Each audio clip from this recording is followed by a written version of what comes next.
War. I served with the Air Force as a flight surgeon from 1971 to 1976. My best assignment was as commander of the medical detachment responsible for all military and embassy personnel in Ankara, Turkey.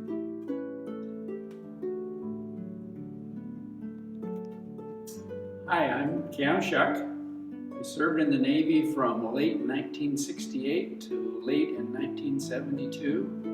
I was an aviation electronics technician. Never got on an airplane though, never flew in the Navy.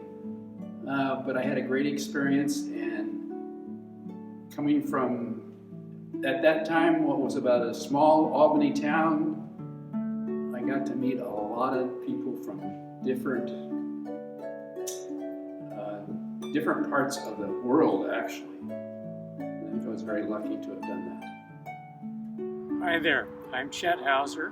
I was in the U.S. Army. I went in 1970 and retired in 1990. Hi, my name is Doug Weir, and I first want to thank the children of First Christian Church for doing this. It's really nice of them and means a lot. I served in the Army National Guard for the state of Oregon and the United States from 1989 to 1994. I served during the time of the first Iraq War, and I want to say luckily we didn't get called up. I don't think anyone wants to go to war, but I think it's important that there's a differentiator between my service and the service of other veterans who actually went to war and saw action. We owe them a debt of gratitude and our freedom to them. And I think that's all I want to say, but I want to say thank you, and thank you for the service for all of our veterans. Hi everyone, my name is Faye Stutzwaters. That's Corporal Stutzwaters. I was a corporal in the Marine Corps. I served it from 1984 to 1988. I was a field radio operator. And I joined the Marine Corps right after high school because I didn't know what to do with myself. My father had died my senior year in high school, and I didn't want to stay in the city, and so I knew I needed some discipline and I knew I needed some structure, so I joined the Marine Corps, and it gave me both of those things. So happy Veterans Day, and thanks for reaching out. I'm Gerry Goby, and this is my friend and pet Mimi, and I'm a veteran.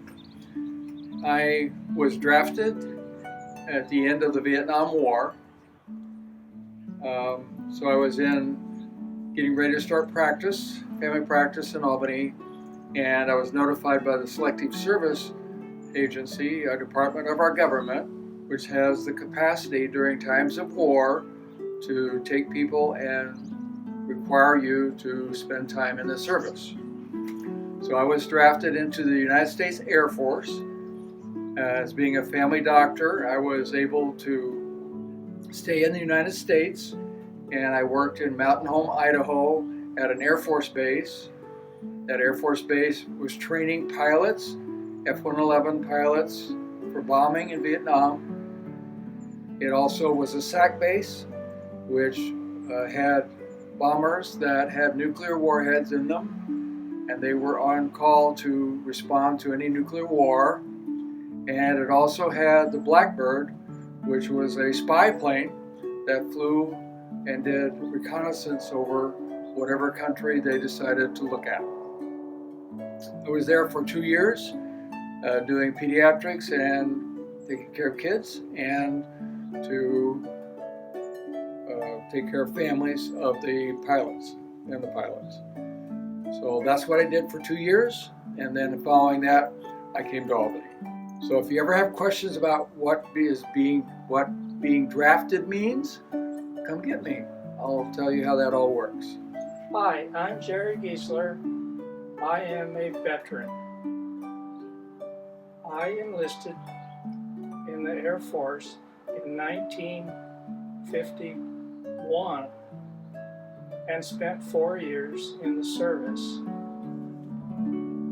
I worked mostly on jet aircrafts while I was in the service. I worked on flight line as a crew chief.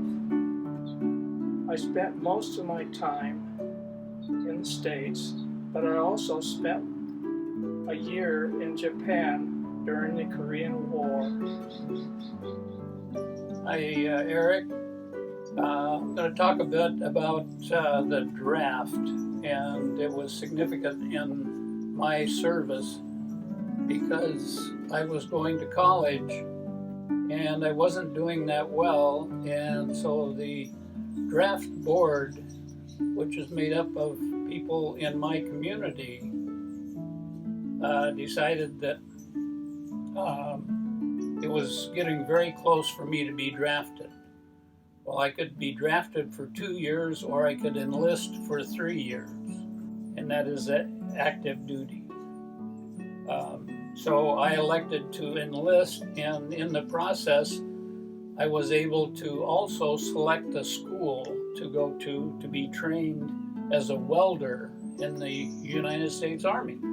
So after going through basic training, which started in September of 1962 for me and lasted for approximately 6 weeks, then they sent me to welding school back in Aberdeen, Maryland.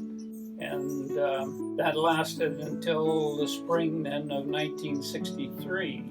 And after completion of welding school, then I was sent to Fort Sill, Oklahoma, to be a welder in a artillery unit. After a few months, like less than 6 months there, I got orders to go to Germany, and arrived in Germany then in the fall of 1963. And while I was there, President Kennedy put an emphasis on people to go to Officer Candidate School, or just called OCS. So I applied for it and got accepted. And part of the acceptance was that I had to go to another little school in Germany. It was an Army Sergeant's School, or as we called it, a non-commissioned officers academy. So that was for 6 months. And while I was there, President Kennedy was assassinated. So that was very significant for me to remember that while I was in that training school. So subsequent to that, I was sent back to the United States from Germany and went to Officer Candidate School for 6 months. And that was until the fall of 1964. After receiving my commission as an artillery officer, then I trained other recruits that would come in to our artillery school there, and they were trained on how to shoot the big cannons, and that was part of my responsibility. So on my original enlistment, after getting commissioned, I only had a 6-month obligation to stay in the Army. So on my original 3-year enlistment, I got out in about 2.5 years as a artillery officer, and then was able to come back and work for a while and then go back to school on the GI Bill that was also enacted. So the long and the short is that I volunteered a lot, got a lot of training, and got some rewards for it. And in the meantime, I found out that I could stress this body a lot more than I thought I could. My name is Marshall Smith.